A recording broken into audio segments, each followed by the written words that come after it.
last selection tools I want to go over with you are what I call the smart selection tools. Now, Photoshop has really been working on these over the last couple years, and it has made all the difference in the world when it comes to selecting objects in photos. So I want to show you these tools a bit out of order, so I'm going to go to that fourth button down on that left side toolbar, click and hold to unveil that hidden panel. And I'm going to start with the middle one, which is called the Quick Selection tool. Now this tool blends the selection brush and the magnetic tool all into one. And this tool has some pluses and minuses, and it works great if you have a very clearly defined boundary between pixel colors or objects. So for instance, this wood floor, you can definitely see that there is a very clear line separating it from the area rug. And like the selection brush, I'm just going to click and drag, and you kind of see how it grabs big chunks. And all of a sudden it just grabbed all of them at the same time, and it perfectly grabbed all that wood and separated it from the carpet. Now if I can try that with the carpet, let's see what happens. So it's grabbing the carpet and it's making a super crisp line right there at that edge, but you also see how choppy it is going back. So as I click and drag my way through, it seems to be hitting all the parts, but oh, all of a sudden it just grabbed that ottoman, and it probably was because my cursor was on it, but it kind of can't figure out like boundaries sometimes. See how it grabbed the bottom of that little vase right there? So I'm going to control D. I'm just going to demonstrate one more time. Like, I feel like this plant is very obviously different from everything around it. So when I click and drag up it should be grabbing just those plant pixels, which it does on the big stuff, but when it came to the small stuff, do you see how it actually ended up grabbing the wall pixels? So I don't really find this tool as reliable as I would really like it to be. So I only use it very rarely when I have very obvious chunks that I can just quick grab. And we'll move on to the next tool, which is a bit more reliable, and that's the Magic Wand tool. So to demonstrate this, I'm actually going to pull up a different file. I'm going to show you Kimber. Kimber is a black silhouette of a person on a white background. So the general rule of thumb when creating images for presentations and interior design, you always need to have people, and I'm saying always, you guys. So let's talk about the Magic Wand. It is located again, fourth one down, very last icon. The Magic Wand is really great at grabbing solid groups of color. So when you have a white background, for instance, sometimes it's easy to just use the Magic Wand, click once, and you'll see the marching ants not only around Kimber, but also around the perimeter. That is how you know that that background is selected.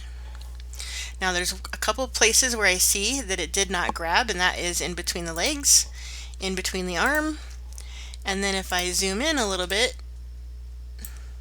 it didn't grab right here. And it's kind of nice to see this up close because you can see it did not grab all of the white. So it's being very picky as to what it considers to be that original color, and it's not grabbing shades of white or the gray areas.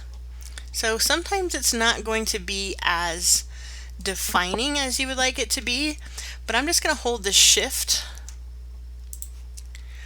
while I click in those other white areas, and that is going to be a quick way that I can add to my selection. So again, maybe like right here,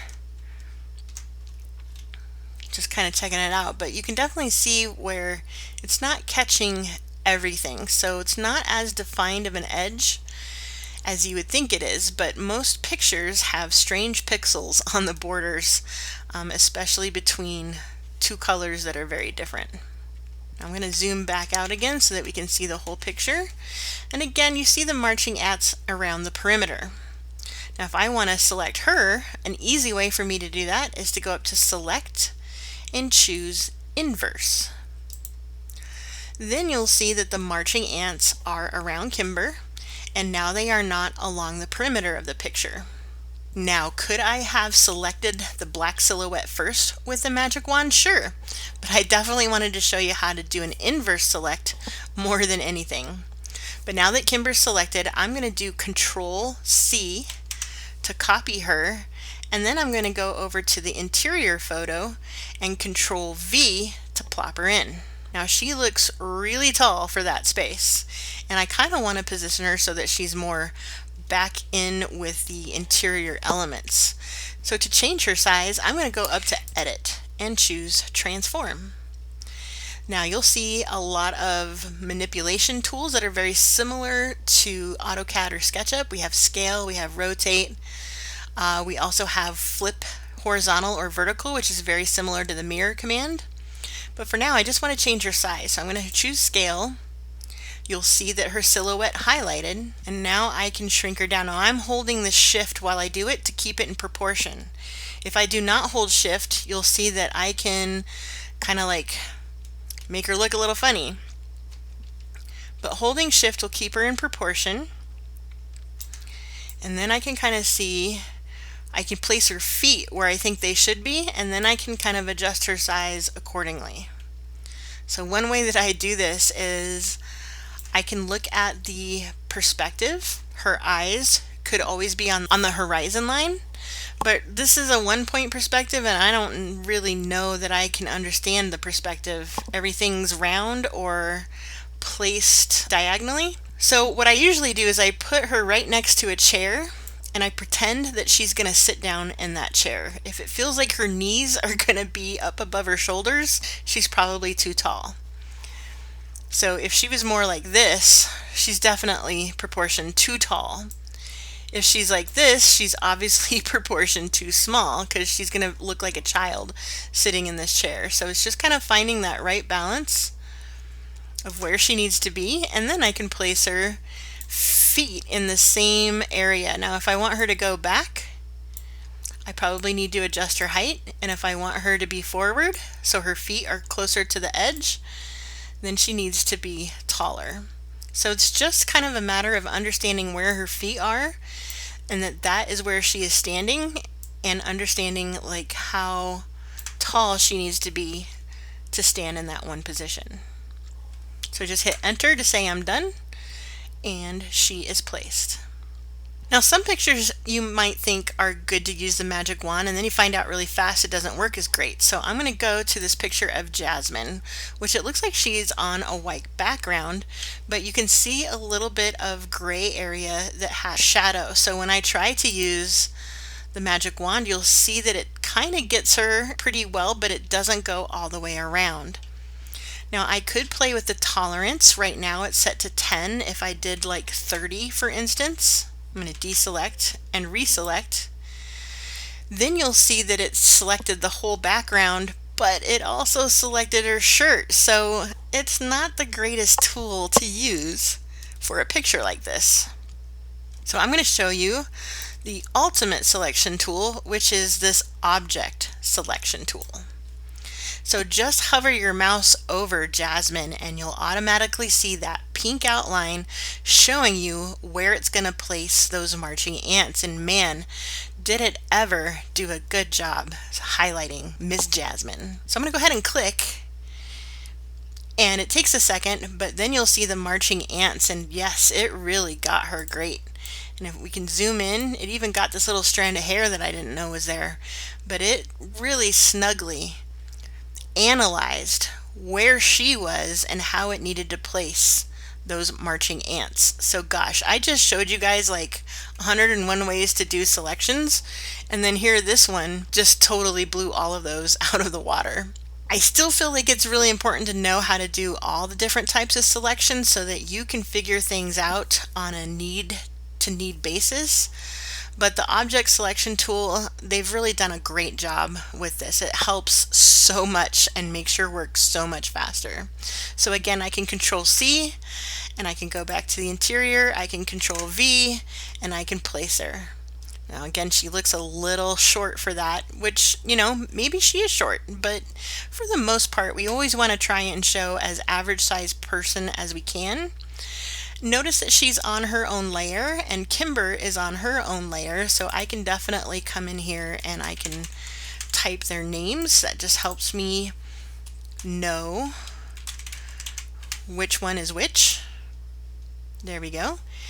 And then with Jasmine highlighted, I can come up to Edit, Transform, Scale, and again, hold Shift so, she's not stretched out.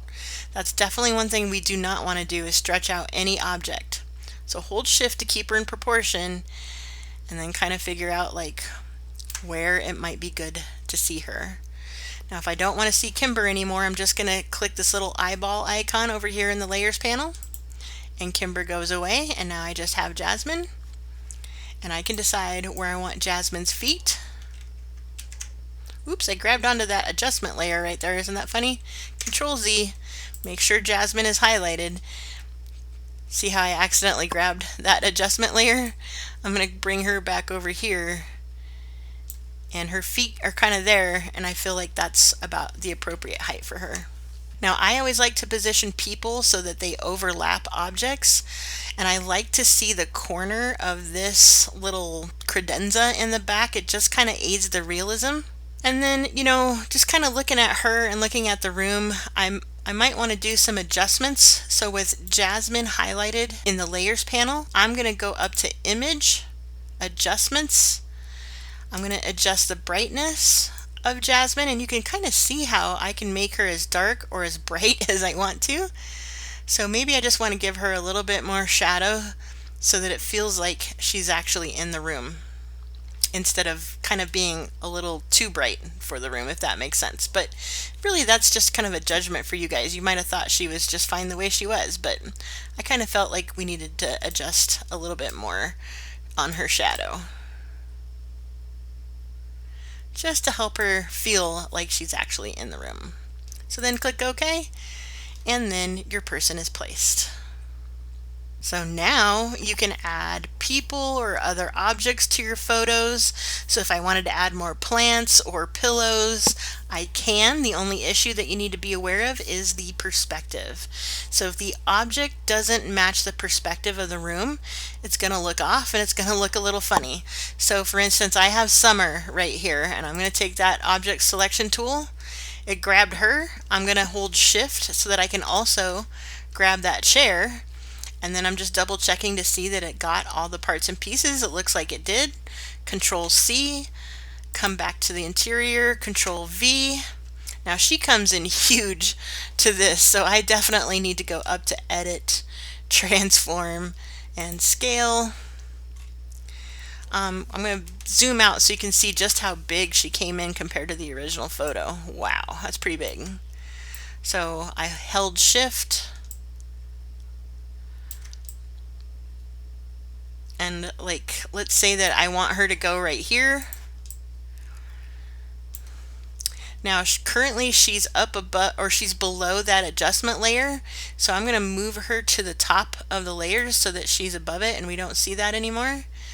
But you can kind of tell that there's just something off about her being here. She doesn't really, number one, fit the room, but her perspective is also a little off. And I can even get rid of Jasmine just so that we can kind of see it.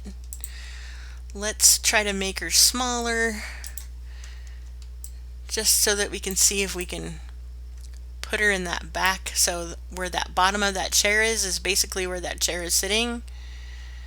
I don't know, it's not really my favorite. So just really beware of perspective. Beware that some pictures just aren't going to fit your photos that you're trying to get it into. But now you know lots of different ways to select objects in photos, and there's always more to learn, you guys. There's lots of YouTube videos that are going to teach you more intermediate skill sets with selection.